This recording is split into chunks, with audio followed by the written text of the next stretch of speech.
Today, I'm so thrilled to introduce to you Mr. Chad Betz. He is a financial services executive, as well as an author of this book titled Late Bloomer. And I love this book because you kind of think that late bloomer implies somebody who's older, who's maybe trying to get into the business world. But in reality, we can all be late bloomers at any age, just depending on where you start with whatever your pursuits are.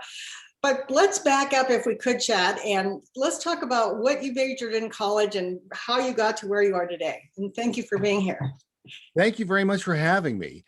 I started off in college actually as a pre-med student, believe it or not. And then I decided that, you know what, I didn't like blood or germs. So I was definitely in the wrong place. So I switched over to a business degree. I didn't find that as satisfying as I wanted to. So then I added economics. Now, everybody hears economics, they want to go to sleep, but I was fascinated. So I actually double majored in economics and business administration, and then went on to get my master's in economics. So as you can tell, I really enjoy economics. Yeah. Wow. And so what were some of the first jobs you did with the economics degree? I spent most of my career in the mortgage industry. So if you have ever, like right now, if you've ever had a mortgage and you've paid this company 1 month, and you paid this company the next month, I play in there helping banks to sell mortgages to each other. I've done it. Yeah. I see. Okay. And so let's talk about if somebody's in college and they're studying economics, what are some of the directions theoretically they could go? There's a bunch. I mean, economics, people think of, the macroeconomic supply and demand, but there's so much more. There's public choice economics, where you could really study how people behave and why. So that you can even go into a marketing kind of piece with that. There is government applications where you can help decide where certain businesses should be invested in, how neighborhoods should be developed, or the traditional doing financial analysis for big companies or for periodicals. So there's a lot of different areas you can go into. And so if they get a college economics degree, now you're talking about specialties, are those learned on the job, or where do you actually get that expertise? It can be learned on the job, but a lot of times it is with advanced degrees. So like with my advanced degree, I went into public choice economics. But there's all different kinds of game theory, which is predicting how people will behave, and other pieces where you may or may not get it all at the graduate level. But there's always the opportunity to read about it. There's plenty of books on it. And it's really important, no matter what career you're in, to continue learning. Education does not stop at a degree. It should be lifelong. Absolutely. I couldn't agree with you more. I'm still learning and probably will hopefully forever continue to learn. So you pretty much spent your whole mostly working career within the financial sector. Is that accurate? That is accurate. And within that, in the residential mortgage industry. Okay. And from there, how did you slip off into strategic initiative executive? That's an interesting story. So I was put into companies and departments where there are problems. So the mortgage industry has ups and downs. And I really cut my teeth during the last crisis in 2006, 2007, 2008, where we had to restructure the industry. We had to look at departments, how they're operating, to see, one, if they're strategically viable. If they were, how do we change to cope with what was coming next? So that's how I got into it, really rebuilding departments and helping companies be rebuilt. I mean, that's just amazing. It's almost like a management expertise as well, right? For productivity, or what would you say? It's all of those things. So Yeah. it's people, it's productivity, and it's process, because you can't have a successful company if your people aren't on board. If you don't have proper processes, you can't be efficient. And in order for a company to exist, it has to have production. So you really need those 3 Ps to get it done. And I really focused on those as a strategic initiatives executive. So going back to when you were in college and you were taking economics courses and you loved it, is it fair to say that those people, if they're happy in the economics area, that they will go on and be fine, they won't want to change careers, or is that still a wild gamble? It's funny. It really depends. A lot of times we have some influences in our life at that time. Our parents push us to do things. We want to do it because we want to be in business, and we really don't understand what it means. So it's really hard to say. We ask a lot of people who are 18, 19, 20 years old to make big life decisions, and if it doesn't work, it's okay. There's so many different opportunities.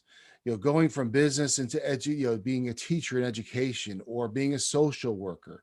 There are lots of things, lots of paths, where we tend to box ourselves in, either, us personally or the people around us. Right. It's okay to change over time. Yeah, I mean, I'm of the belief that try not to listen to your friends, don't look what they're doing, don't listen to your parents, don't, because seriously, we are so easily influenced, especially if we lack a little bit of self-esteem, we just kind of do what other people suggest we do. Right. Especially when people care about us. So our family and our friends care about us. They come at it from the right place. The problem is they don't necessarily have the expertise. And that's where the problem lies. So they give you an ill-informed piece of advice that sends you down the wrong path. Whereas if you talk to an expert, you may have been put on the right path. You're singing to the choir, my friend. Yeah, when I talk to young people or anybody for that matter, they often don't even understand some of the skills that they possess innately. So yeah, I agree. Well, let's talk about this really cool book, Late Bloomer. Just tell us what inspired you to write this and a little bit about it, if you would. Sure. So as I was writing a book, I was actually starting to write a novel. And I talked to people about it and I heard, oh, I couldn't do that. And then I was talking to people about my exercise routine. Oh, I'm too old to exercise like that. And the person was 5 years younger than me. I found all of this. I can't, I'm too this, I'm too that, I'm too old, I'm too fat. All of these excuses. And the pattern I found is as we get older, and even, when I say older, I'm talking about people in their 30s even. So it's not old. Right. It's we start to put our goals on a shelf. We start to think that our success had an expiration date. We didn't hit the 25 under 25, so we're done. Yeah. And we start to go through life and give up on our chances for success. So looking at that, I started looking at my life experiences, talking to people, and to figure out how can we get out of that. And I determined that if we set our own goals, meaning like we're talking earlier, that we kind of push away those influencers Mhm. and that we recognize that we have the tools right now to succeed, then we get back on the right path and we can actually achieve success that will make us happy. And it seems like today, more than ever before, thanks to COVID, there's so much learning that can be done sitting at home on your computer. Yeah, this is a perfect time to hit that reset button. Absolutely. We may have gone into COVID frustrated, and then we go into isolation where now we're nervous, we're not sure, with lots of uncertainty. We didn't feel good going in and we didn't feel good going out. It's time to take that deep breath, settle in and see what do we really want to do moving forward. And like you said, the opportunities are there. There's so many resources out there for us to learn and for us to really determine what we want to do with our lives. I think there's quite some interesting statistics that after COVID, people are actually saying, you know what, I've had it with what I was doing. I'm going to do something else. So yeah, I think we're going to see a lot of career shifting coming up in the next decade, actually. Which is healthy. Yeah. We go in and we'll use a little economics here. We have sunk costs. We spent 10 years in a job. Oh, I have so much experience. I don't want to go start a business. You know how much seniority I've built up? The experience I've had? And that's the fear. We're afraid to leave that behind. We have to realize that that's not a sunk cost. That time we spent gave us the experience we need to be who we are right now, and has built that foundation so we can go and build what we want to build. Absolutely. Oh, I really, really like that. Now, do you have any other books or is this the main book? That's the book for right now. I'm actually just got my second book back from the editor, so Oh, I'm working on that. That's the second mouse gets the cheese. So that's it's similar in concept, but it goes into a lot more of the how to do it. So that's oh, hopefully that's that'll be out by perfect. the end of the year. So that's kind of a follow-up to this one. After you finally got motivated to go ahead and pursue something new, then you find out how to do it in your next book. That's right. So with this book, I actually went out and I did a lot of pre-COVID, a lot of in-person presentations, post-COVID, talking a lot into that lens. But the feedback that I've gotten was that people love the idea, but they're a little bit nervous to make that jump and they weren't quite sure how to do it. So that's what this follow-up book will do. We'll give some more stories of why to do it and some more guidance on how to do it. So are you actually doing coaching aside from your other endeavors?